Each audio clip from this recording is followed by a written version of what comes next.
Ladies and gentlemen, good afternoon. My name is David Griffiths and I'm a Director of CompliSpace. I'll be your facilitator for this afternoon's webinar entitled Raising the Bar, Meeting New Standards in School Governance.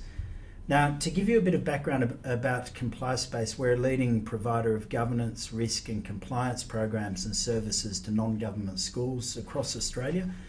We also do work in a range of other industries for organisations in those industries, including financial services companies, ASX listed entities and a whole range of not-for-profit organisations. Before we get going, I might just touch on a little bit of housekeeping.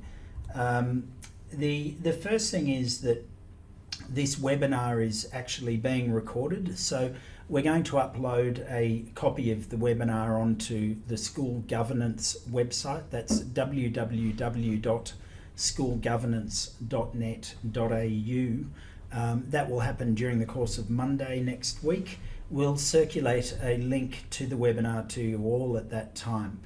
The second key issue is in relation to questions. I think the best thing, we've got quite a bit of content to get through during this webinar, so the best thing to do is that if you do have questions, please use your webinar control panel on the top right hand side of the screen to note your question. We will then on Monday, provide written answers to everyone, to all participants, to those particular questions when we send the link out to you then. Now, a little bit of context, I think, before we start. What we're talking about here today are meeting new standards in school governance, and the catalyst or the impetus for this webinar is indeed the New South Wales registration standard changes that came into effect on the 3rd of October last year, 2014. Now, it's really important because whilst we're going to focus quite a bit on New South Wales when we talk about the detail of those changes, it shouldn't be lost that in other states there are very similar obligations in place. Indeed, we're seeing more and more changes across Australia in the various systems or registration structures that are in place that impose more and more governance, risk and compliance obligations on non-government schools. The other key thing is just the number of changes that we're seeing across all of the regulators. In New South Wales, in the last 4 years alone, there have been 7 different changes to the registration requirements. In WA, in that same time frame, there have been 4 changes to the registration requirements. So what we're seeing, oftentimes we're seeing mirrored governance, risk and compliance obligations across the different jurisdictions. The key message here is quite simple, and that is that governance requirements are genuinely on the rise for non-government schools in Australia. So schools cannot sit on their hands and hope that they'll simply sail through on the back of their size and reputation. It's as simple as that. They need to act now if they haven't already started acting in that direction and address their governance, risk and compliance concerns. They need to embrace it and take control of it. Bit on the presentation outline. What we're going to go through is an overview of the key changes. We'll talk a bit about what you need to do to comply. We're going to touch on a model of good governance and then some practical steps. I think what you'll see is a big theme of what we tend to do with schools generally as an organisation is focus on the practical effects of how you actually comply with obligations and what that means in the practical context. And I might just say on that point that, look, we tend to break things down into their fairly simple terms, and when I look at schools have essentially 2 core competencies. They provide an educational service and they provide pastoral care services. So what do? They teach and they care. With these governance, risk and compliance obligations that are constantly being imposed and increased on schools, they have to be put into that context of the core competency. But you have to understand that an increase in governance in schools is enabling you as a school to perform your core competencies even better. And that's a lot of the focus of the practical issues to comply. It's all about providing for a more efficient, more productive organisation where risk is being better managed than ever before, where we have more transparency and visibility than ever before. So a lot of the messages that I'll provide throughout this webinar are focused on practical application and very much the reality of what it means to you and your school to have to contend with these new obligations. But before we go into those, I just want to break down a few myths that we often see. Now, we spend a lot of our time talking to schools in every state and territory in Australia, and non-government schools in particular, and we'll often hear what I would consider to be governance myths or compliance myths that are put back to us about the way a school might or might not be addressing a few issues. So I just want to clear the air on a number of those to start with as a bit of a conversation starter. The first one, having a policy equals compliance. That just could not be further from the truth. Compliance is essentially a two-step process. One, you've got to have the policy, that's fine, it's got to be kept up to date with changes in law, it's got to be customised and tailored for the organisation, it's got to be appropriate, etc., etc. But two, you've got to implement that policy. And the implementation is genuinely where we see many schools come unstuck. Policies on a shelf do not work, as simple as that. The implementation step is crucial. Let me step back for a second. Policies on a shelf without being implemented are worse in many cases than not having a policy at all. And what I mean by that is in key high-risk areas, paying lip service to compliance by simply writing a policy and putting it on a shelf to say that you have it, but not implementing it is incredibly dangerous. Case in point, workplace and safety. There's a whole line of legal authority talking about a failure to properly implement policies, increasing danger and so forth. So what does that implementation look like? It's pretty simple, really. It's about having your policies, it's about communicating those policies to relevant staff and stakeholders. It's about training and testing policies on higher risk areas. It's about keeping records of all of that and having a feedback loop so that you can improve your policy content on an ongoing basis. And when I use the term policy I'll use as a generic term. It might include processes and procedures as well that need to be followed within that. But generally speaking, it's a statement as to how an organisation will comply with a particular obligation, who it applies to, what the steps that individuals need to take to do to affect compliance, and what happens if they don't follow that particular policy. So that's the first myth that we often see in organisations. Myth number two, guidelines are policies. Now, this one is a big one as well. We often see organisations take hold of someone else's, or oftentimes it might be an industry body that's produced a guideline or a manual, and a school will simply adopt that as their own policy. Case in point, a very good guideline that we saw in the area of privacy that was produced by some industry bodies. Exceptionally good document, but really what it was a manual for schools to follow in building out their own privacy programs.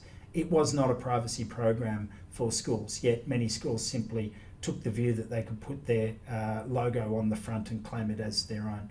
That is incredibly dangerous, and it's simply not creating a policy in reality. Again, these documents and these programs need to be developed for each school, taking into account their set of circumstances and customised for that particular environment.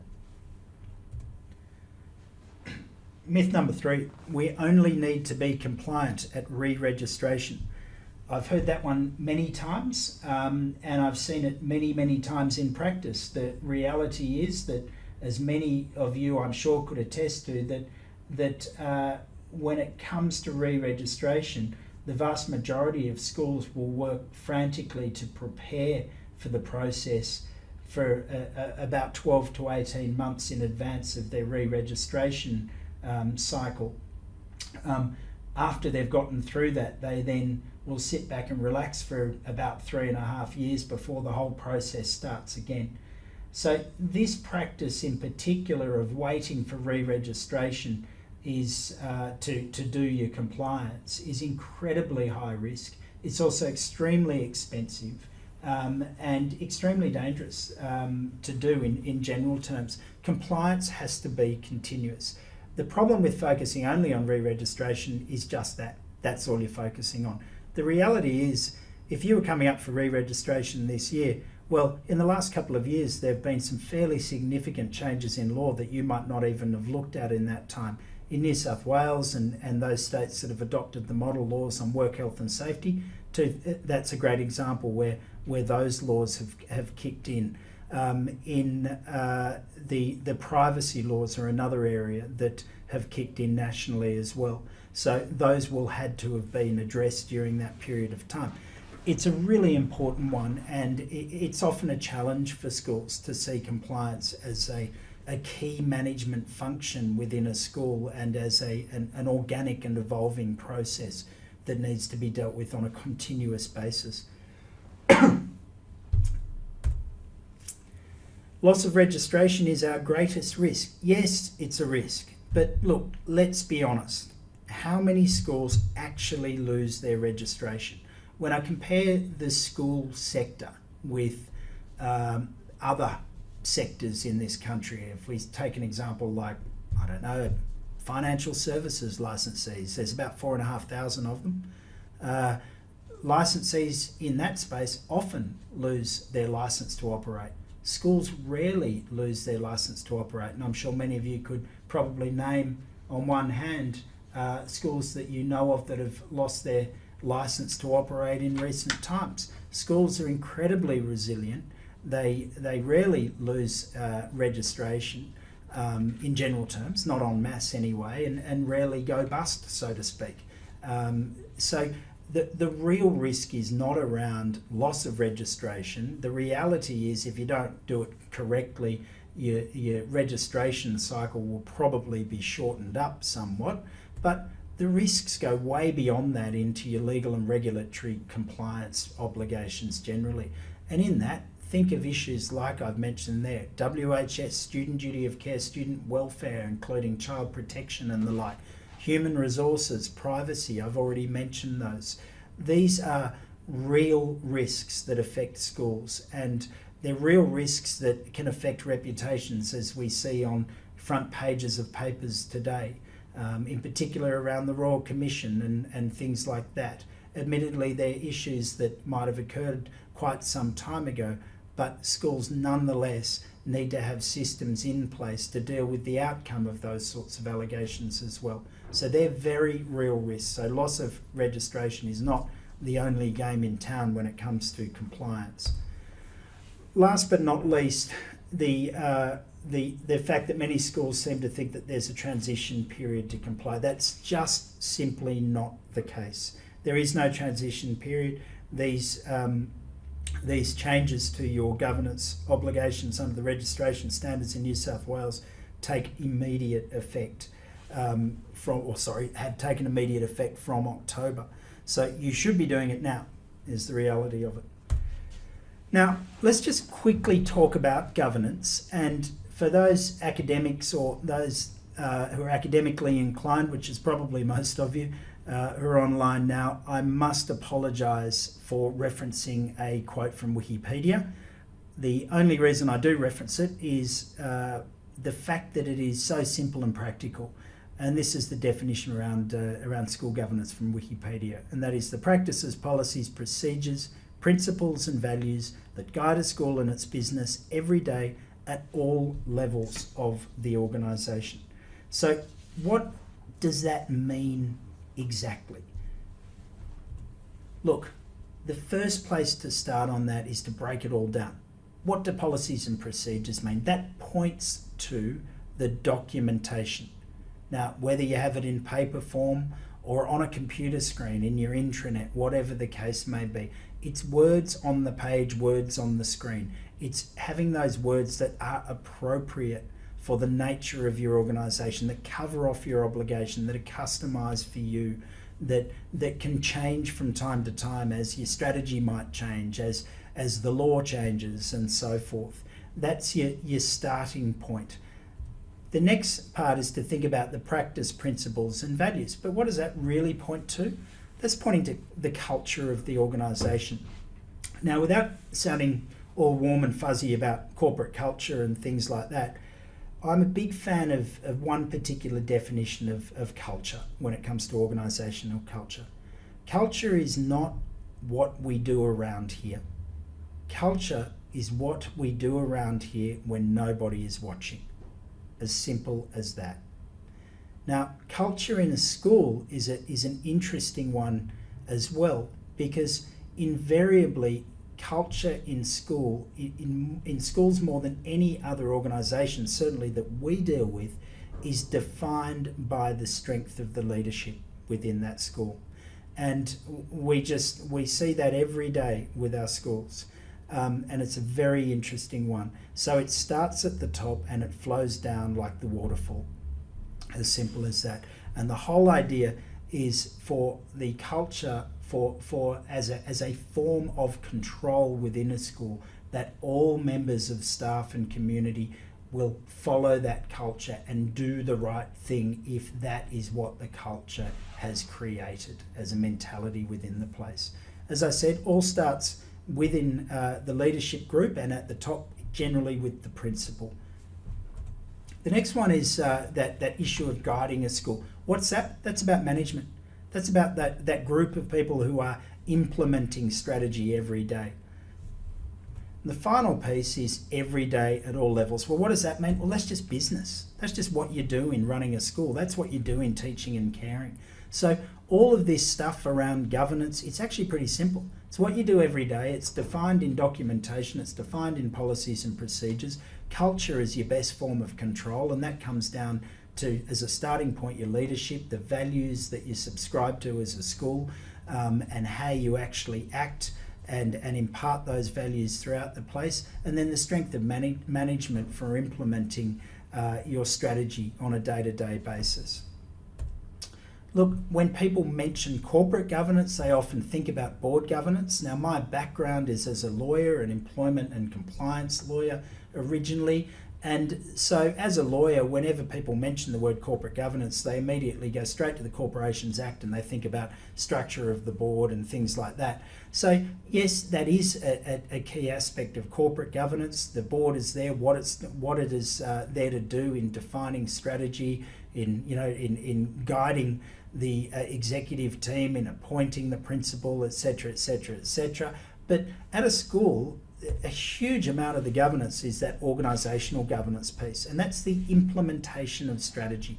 That's the part that is about setting out to achieve those goals and objectives that the board has set out for the senior management team. And it's just that the SMT, the EMT, the SLTs within schools that tend to be the leaders of organisational governance. There's also that legal and regulatory governance piece as well, often thought out of as compliance. And when it comes to schools, obviously you have your education acts in different states, you have registration requirements, you have your student duty of care and child protection issues, and then you have your broader compliance obligations, in particular around OHS, WHS, OSH, in particular around industrial relations, Fair Work Act and the like, and as I mentioned earlier, privacy. So these are contextually setting up corporate governance or governance in schools for the different building blocks for you to consider when we talk about this issue. Okay, so quick overview on the changes.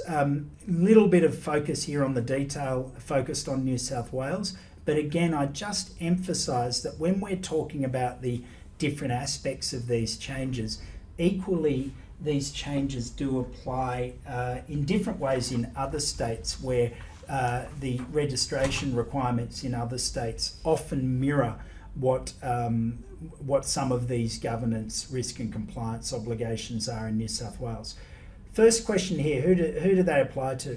Look, they apply to all non-government schools in New South Wales. But you'll note that there are two different manuals. There's a manual for individual schools, and then there's a manual for essentially for systems, for school systems. The problem, or not a problem, but a challenge with that is that the individual manual sets out the detail of the changes, whereas the systems-based manual simply says that systems need to have similar evidentiary requirements as specified for individual non-government schools. Now, the use of the word similar, it introduces the proverbial nightmare to attempting to interpret and construe the various requirements for system-based schools. The lawyer in me looks at the word and cringes, but nonetheless I can understand why those at the board who drafted this have chosen to go in that direction, because different systems may have different requirements and different nuances, and so respectfully I think they've put that description in there so that systems are not completely scuppered by a comply or die structure.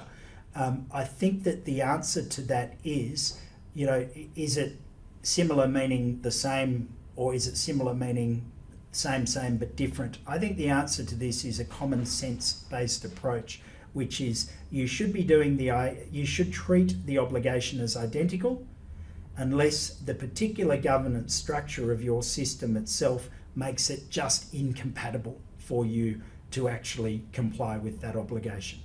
The key part of that, as you interpret that at a system level, is always going to be actually documenting your decision to do something differently in that way. So there's always that record keeping and decision making component of it. What are the changes? Okay, the changes really can be broken down into four key areas. One, the requirement to have a risk management program. Two, the requirement to have a compliance program. Three, a whole range of governance policy obligations. And whilst I might just add at that point, whilst that looks like essentially an administrative burden being imposed on schools, it goes far beyond that in this case, because not only are schools required to have a series of governance related policies in place, but they're also required to provide evidence that they are actually complying with those policies, in particular in areas like conflicts of interest, conflicts registers, related party transactions registers and so forth. And this even goes one step further through the requirement to have third-party verification and third-party audit and third-party provision of service around these things. So I guess my point there is what I see around that particular obligation is that the BOSTES is incredibly serious around the requirements that it's setting out here. Whilst it hasn't necessarily given guidance on what its enforcement activities will look like, the fact that it's setting this up for later verification visits and reviews of external audits of transaction registers and the like indicates that at some point in the future we'll see some enforcement in this area as well. The fourth change is some changes around professional development and learning obligations for responsible persons. That has a very interesting indirect impact on schools, which I'll go to when we touch on that change. And it's quite a significant impact for schools to consider when we get there. If I just might make one general comment, opinion-based comment on the changes. Our view as an organisation, my view on these changes is that the board is definitely going in the right direction with the changes it's making here. When I look at other industries who have heavy regulatory compliance obligations and the like, I can see what the board is trying to do with these changes and these obligations, trying to increase accountability, trying to increase transparency and visibility for schools. And ultimately, if schools embrace the changes and do them properly, they will actually have a huge beneficial flow-on effect to their operations. So it's not all just about, we're now increasing the cost of compliance once again. there are substantial benefits that flow from doing this properly. Okay, first one, risk management. So in New South Wales, schools have to have in place a document describing the school's risk management framework or plan for developing, implementing and reviewing risk management strategies in relation to strategic direction, governance, operation and finance, and the associated risk register. Now, I read that and see that as pretty much saying you've got to have an enterprise risk program in place. It's all encompassing. Interestingly, if I just step away from New South Wales for a second, noting the West Australian registration standards and requirements, they also have a similar requirement. And in this case, they say that the governing body must maintain appropriate oversight to prevent the taking of unacceptable risks, even though it's not involved in the day-to-day operation of the school. In order to fulfil obligations in oversight, governing bodies should feel confident there's a process of policy development and review, etc., etc., etc., etc. So again, that's just to demonstrate that other states have very similar requirements. But when it comes to risk management, I think it's really important to actually put this in the context, or to see it for what it is. Because risk management is really just management with a four-letter word in front of it. And if you think about it, you could equally delete that four-letter word and insert another one, G-O-O-D, good management. What it is good management. And schools have been doing good management for, in many cases, over 100 years. The issue with imposing an obligation to have a framework of risk management in place, the fundamental issue there is it's imposing a structured risk management framework. And in this particular case, what we see is a focus on a standard, and in this case the international standard 31,000 on risk. The visual that you've got on your screen now is simply the three different core components of the international risk standard, and on the left you'll see it outlines the principles for managing risk, then there's a framework for managing risk, and then there's the process for managing risk, which some of you may be familiar with. We've, in the many discussions that we have had with schools over time around risk management, we've found a very differing level of risk maturity when it comes to something like the standard for risk management. Some schools aren't aware of it, others are, others have implemented systems that comply with it or that are built to the risk standard and the like. There's a couple of key points to make. One, firstly, the BOSTES makes reference in the registration standards to other industry regulators. In particular, it mentions ASIC, it mentions ASX, ACCC. Now, it's really, really important because those regulators, in regulating their markets, benchmark relevant standards for risk, for compliance, for governance generally. So, if you're going to implement a framework for risk management, the sensible place to start, if you are a school, is to go to the standard. And the standard is essentially a roadmap for you to follow to build out your risk management program. That's first point. The second point is, this is in the spirit of the fact that we see schools doing good risk management every day. What we find is that when we go through the process for risk management, and this is that third step that you're seeing in front of you now, we're able to take the good practices that schools already do and retrofit them through this process. And that can be done fairly easily so that schools can then say, hey, actually we're doing this really well. And critically, the senior management team of schools is able to engage with the process, as opposed to being told that they have to do another compliance task. What they're also able to do then is identify areas for improvement far more readily. So that's a really important point. Schools do risk management already. They do it well in the way you run your organisations in many cases. What we need to do is restructure that into this structured methodology as a way of taking that to another level.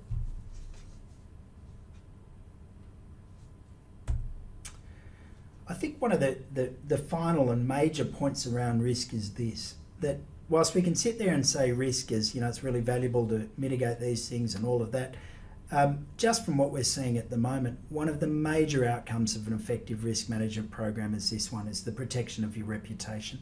And it genuinely is something that might take scores of years, if not longer, to develop, but can be threatened by single events. So it's extremely important. Now, if you are after more information on what to do around risk and how this applies to schools, we have done a number of webinars on this over time. Please do go to the School Governance website. They're up there if you want to see them. Again, they're very much focused on the practical tips for handling risk and so forth, and for implementing your risk management systems in schools. Okay, the big juicy one of compliance.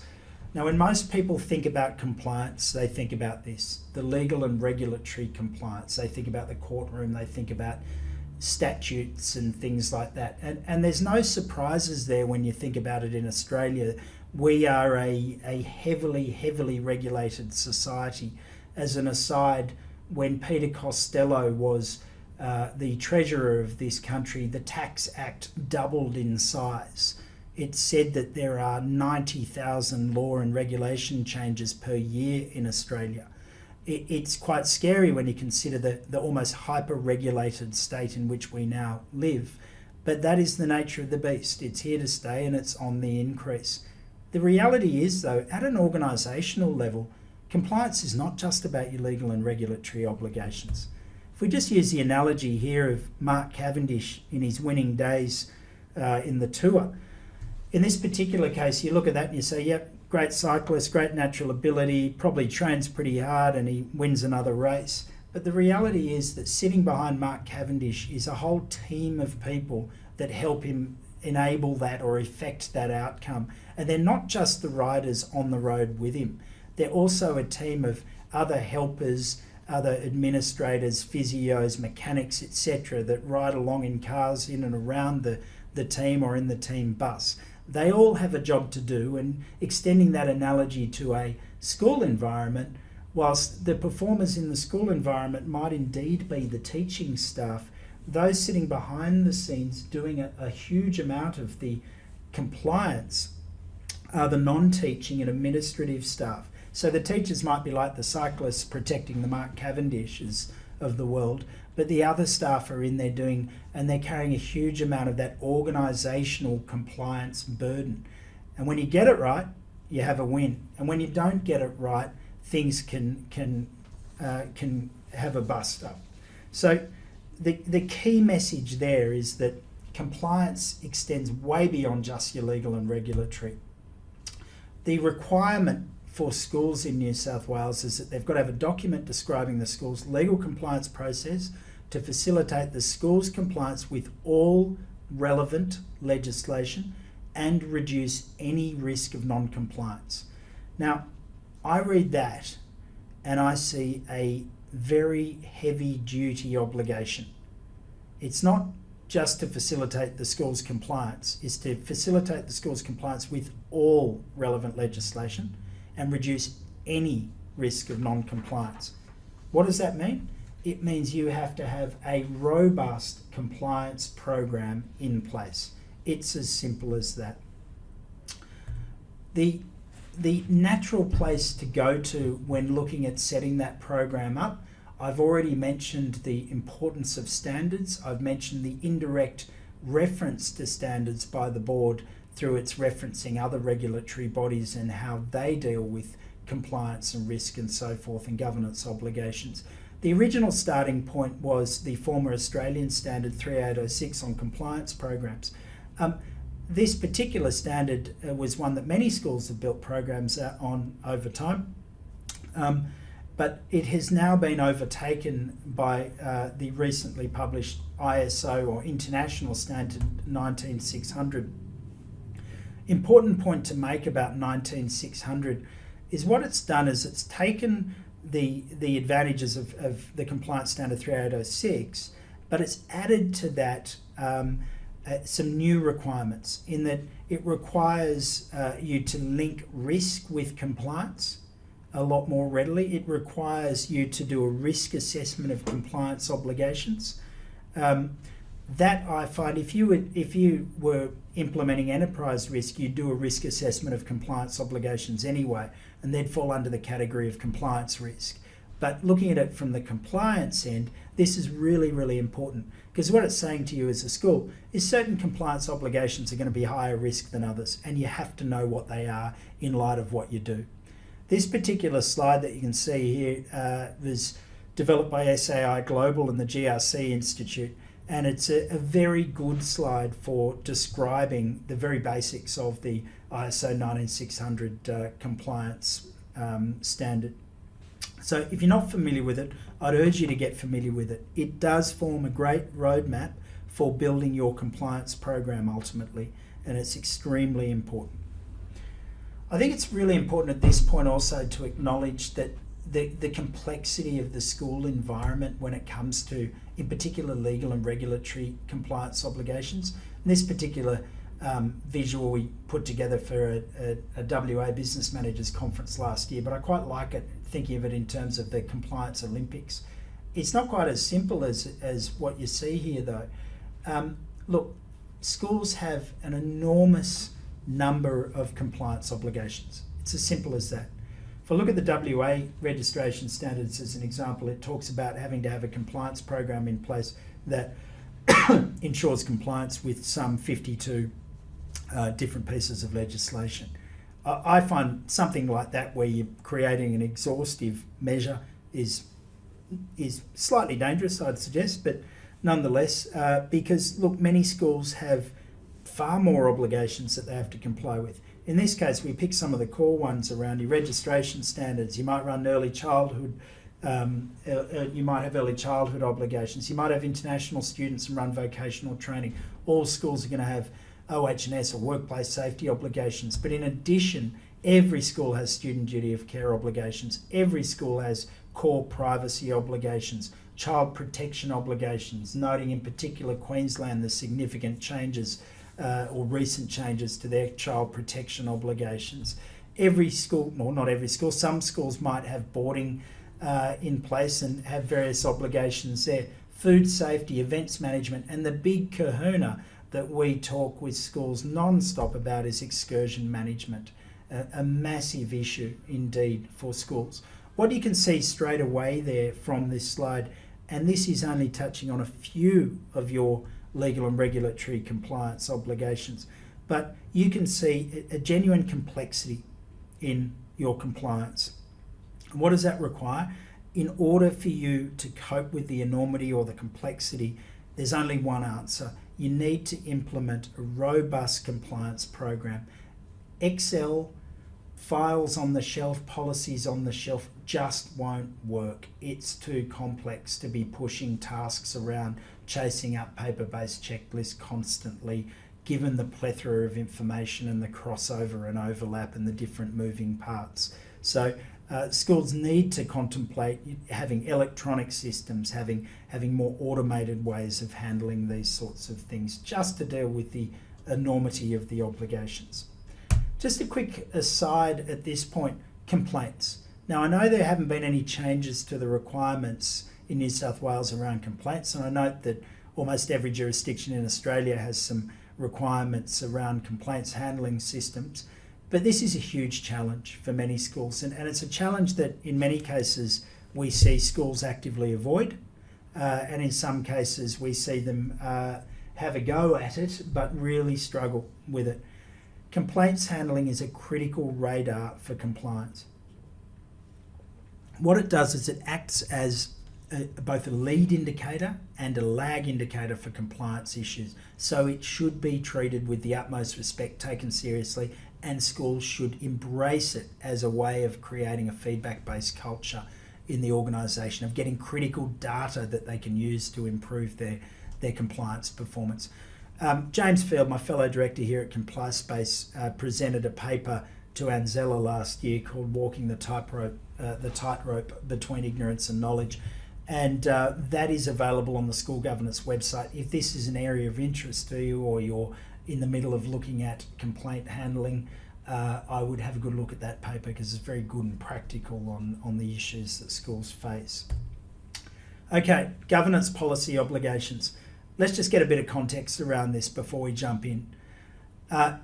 We've been talking a lot about issues and concepts like governance, risk, compliance, complaints, but we haven't yet spoken about where they all fit and how they interrelate.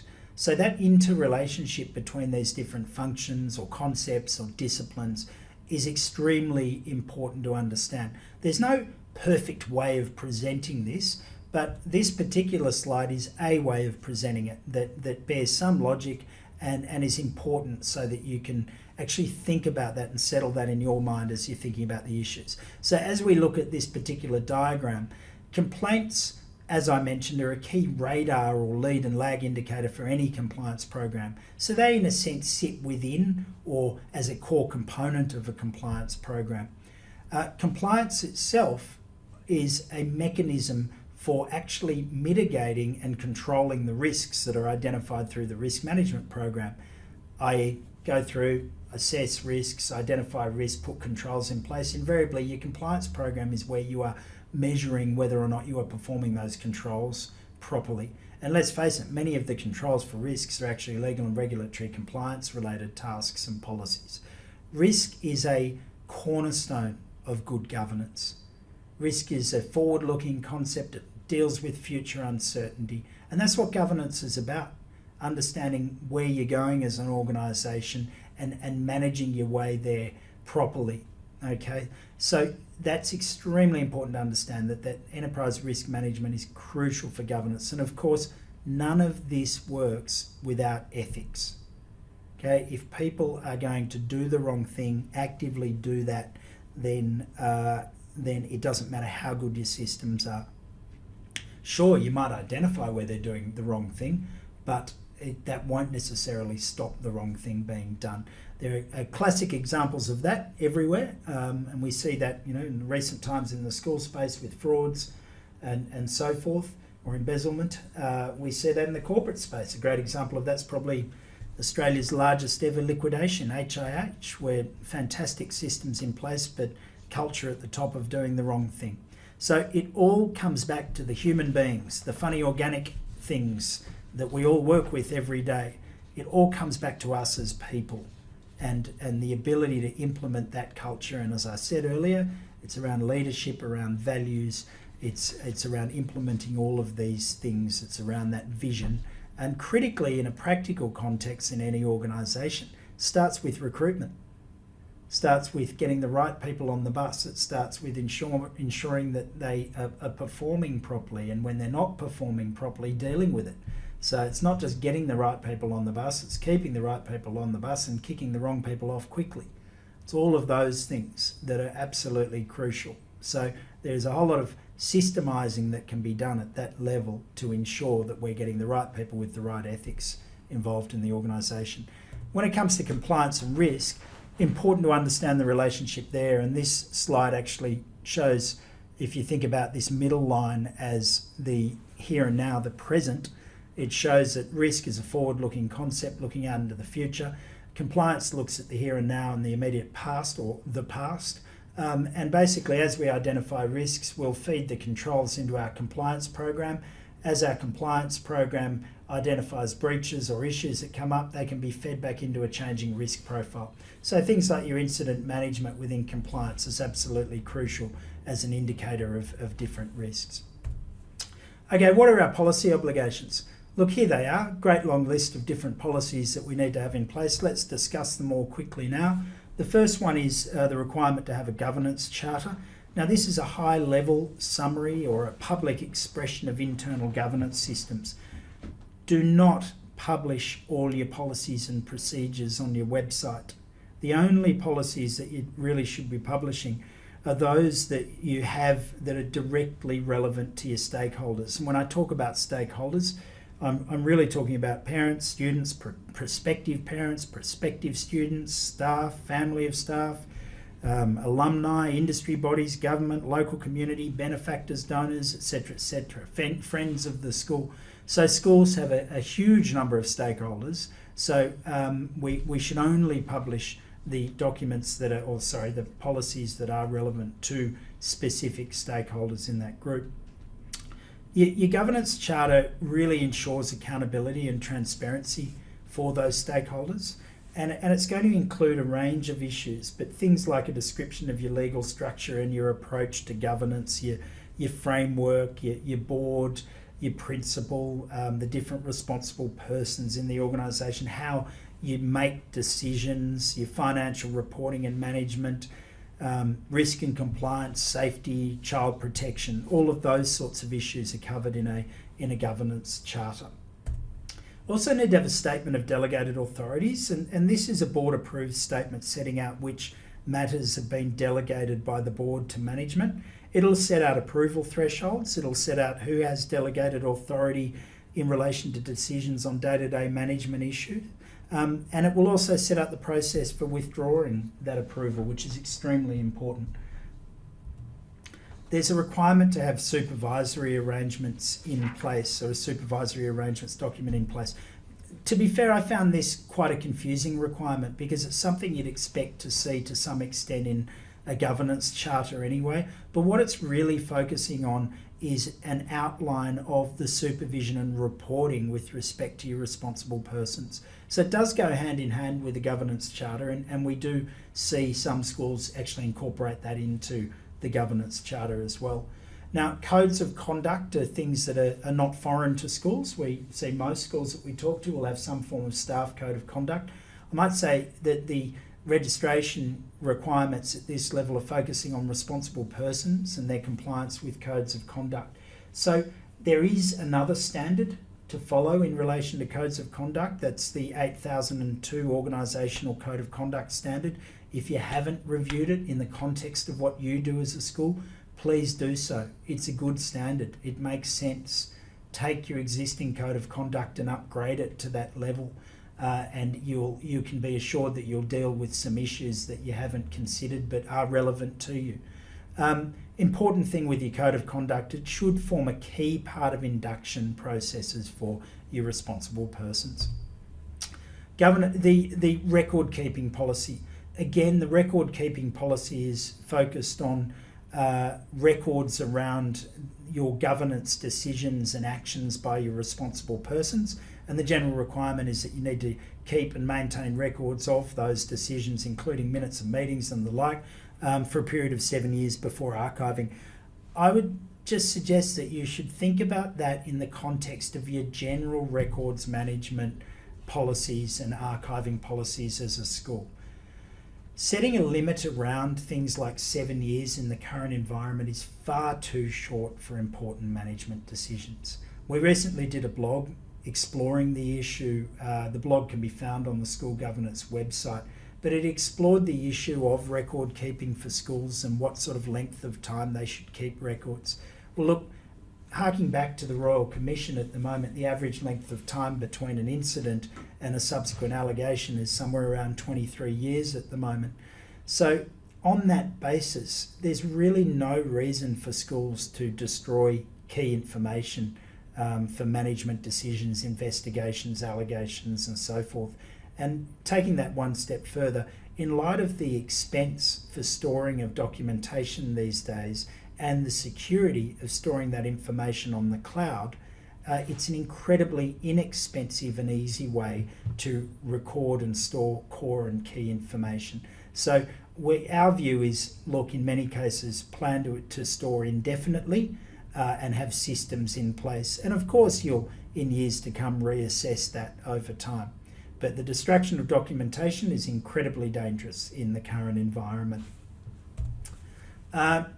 Conflicts of interest policy. Look, your conflicts policy is a critical one, and most schools should already be dealing with this at an organisational level.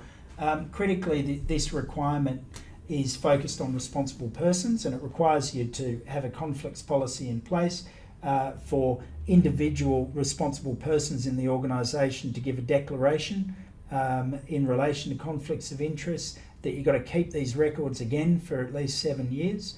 I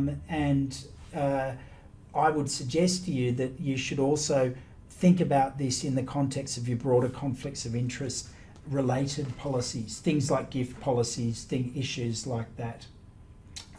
So you need to define what a conflict of interest is. You need to actually talk about how you record it and things like that in the policy.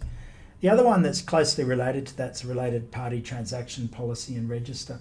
This is a stringent and a fairly serious obligation that's being introduced here. And the first message is that the definition of a related parties transaction in this particular case is different to what many company directors who sit on your school boards would normally understand a related party transaction to be under the Corps Act. This is defined separately and within the registration manual itself. It's defined as a transaction through which a responsible person for the school act or acting on behalf of the school provides a financial or other tangible benefit to a related party, i.e. themselves, another responsible person, spouse, other relatives, or a related organisation. And in the sense, a financial or other tangible benefit must be interpreted very broadly. That's extremely important. Now, you have to have a register of this, and critically, this register has to be externally audited on an annual basis. That is a fairly significant indicator that the boss is incredibly serious about this point, because you can bet your bottom dollar that these audit reports are going to be reviewed from time to time, and it's something that you certainly don't want to come unstuck on. Okay, the final point that's made, or the final change that's made, is this professional development and learning obligations. And really, there are two key obligations that are introduced, and the first one is induction requirements for responsible persons, and those requirements to undertake induction by an approved provider of training services within 3 months of appointment. The second one is that all responsible persons in an organisation or in a school must undertake 4 hours of governance training per annum. There must be evidence kept, once again, of that, so by way of training registers and the like. Why? Because presumably these are going to be reviewed from time to time. What this does is it throws up the big challenge that schools often have, which is identifying their responsible persons. The responsible person is not a new concept for schools. It's been around for some time. It is defined as the governing body, or members of the governing body within a school. If the school's a corporation, this includes directors, trustees, etc., or the principal. It also includes, in that case, any person concerned in the management of the school. So thinking about that, that could actually extend to quite a few different people in your schools as responsible persons. It absolutely extends to your board of governors or council, but it doesn't extend to deputy principals, business managers, etc., heads of department. These are questions that in each school that you might have a different answer. It just depends if they're concerned in the management of the school. One of the other effects of that is that at the system level, the definition is even broader. And the definition for system, for responsible persons in a system, are those persons and or bodies within that system who can direct the principal in relation to aspects of governance and management of the school. So what does that do? That extends the question of who the responsible person is a lot further down the line. Does that, for example, extend all the way to the local parish priest? Does it extend all the way to the bishop in some cases? It most likely extends to the C-level executives in the relevant education offices of the system. But these are all hard questions that systems need to look at as well in that context. It really is genuinely a huge indirect consequence of these learning obligations that non-government schools in New South Wales have to, for the first time, identify exactly who is a responsible person within their organisation. Indirect consequence, nonetheless, a very, very, very important consequence. I'd also just flag that there are a number of shades of grey on exactly who or the approval processes at this point for providing governance training. I know, for example, the teacher approval for teacher training is something where there is a process with the BOSTIs.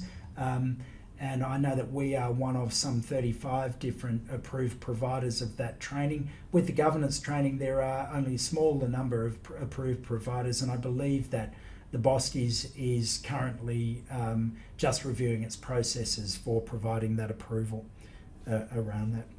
So, heading towards closing this up now, it may appear from all of this that all of these obligations are quite overwhelming. And if you're sitting there thinking along the lines of this poor gentleman here, that this is a genuine challenge, well, it is a challenge, but there is a way to approach it that doesn't just involve creating more paper, chasing more paper, and creating a much greater nightmare for yourself. And being the person in the school that no one wants to talk to because you're always asking for more information and the like. There is a way to systematically approach this, the governance challenge, so that you can ultimately get to a form of governance zen in knowing that you've implemented systems that are organic and evolving in their nature and forever being improved and growing as you go. And we would tend to put that down into what we call this good governance model. What it really is a two-step model. One is about policy management frameworks, and the other one's about your assurance management. So the blue line across the top are the fundamentals of policy management. Now, in our experience with schools, we've found that possibly the biggest challenge when it comes to governance, risk and compliance in a school environment is policy management.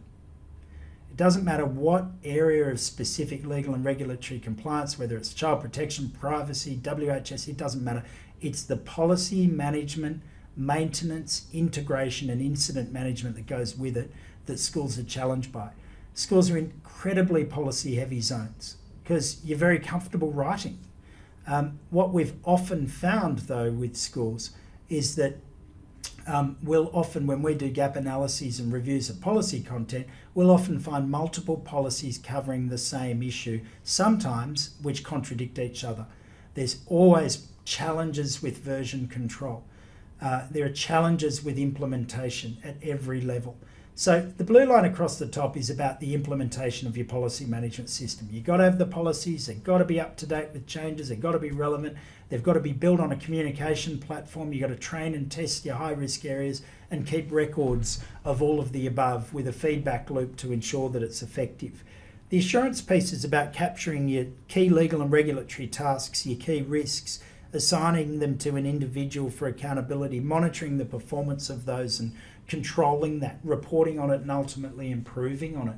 It's also about capturing your critical incidents, whether they, I shouldn't say critical incidents, your key incidents, whether they be injuries, near misses, whether they be privacy inquiries, whether they be complaints. It's about using an assurance system to capture the data so that you can feed the whole thing back through your whole policy management framework as well. Excuse me. That is the essence of the good governance model. And what that really does for a school environment is it provides a range of benefits.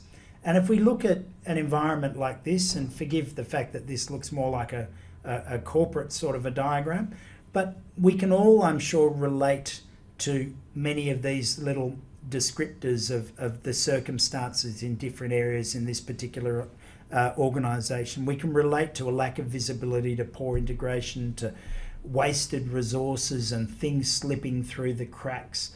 The whole idea of implementing a good governance framework is taking control of those things in an organised fashion, in a strategic fashion, but in a very practical fashion. So ultimately we can go from this sort of state and this sort of environment to an environment where we've got much better transparency and visibility, where we've got streamlined processes and integration, where ultimately we're lowering our costs and increasing our productivity. And in a school environment, that's about increasing efficiency, allowing staff to do what it is they come to do every day. And invariably as a school, going back to those core competencies of focusing on teaching and caring, knowing that your governance, risk and compliance structures are sitting in behind all of that, supporting it and promoting a far more efficient way of doing things.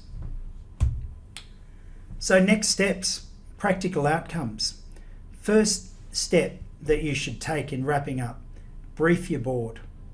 We have a copy of a board briefing paper that we've put onto the school governance website. Take a copy of that and put it in front of your board, put it into your board packs. Even consider forwarding a copy of or a link to this webinar to your board and your executive management team as part of their training obligations. Critically, you need to engage with your board and your exec management team, or your SMT, SLT, whatever you call it. You need to engage with them on these changes. Absolutely critical. Next step, undertake a high-level governance review. It all starts with understanding your current level of governance maturity. Now, we see the entire spectrum of governance maturity in the hundreds of schools that we talk to. And it doesn't matter if you're big or if you're small. It tends to be driven by leadership. And we see some very large schools that are very immature when it comes to these issues, and we see some very small schools that are extremely mature. You need to understand where you sit by reviewing your governance, risk and compliance systems in place now. You can then form a risk-based plan of attack, i.e. focus on the highest risk areas first, get them right, fix them in the context of introducing a platform and a systemised way of undertaking this. That's absolutely critical, and do so in the context of that good governance model. It might not be exactly what you have in place or what you're putting in place, but consider what you have in place against that model. It's a good way of self-assessing for you. Final comments I'd just like to make are for some further information for you. I've mentioned it a number of times, but I would urge you to have a look at the school governance website. That's where we will link a copy of this webinar. That website has a huge amount of available information and webinars and things like that to help you as you go through this journey. And then, of course, please feel free to follow us on various social media that you see there. We do specialise in providing governance, risk and compliance services and solutions to non-government schools in Australia. We'd be more than happy to discuss these issues with any of you. So my details are on the screen. So happy for you to drop me an email or make contact with us, and we can talk about how you are focusing on these changes within your school environment. I'd just like to thank everyone for attending this afternoon's webinar. It is the graveyard shift on a Friday afternoon. I recognise that. Hope I've kept you awake. But I wish you all a good weekend, and wish you the best of luck and focus as you approach this journey of implementing these governance, risk and compliance changes within your school. Many thanks.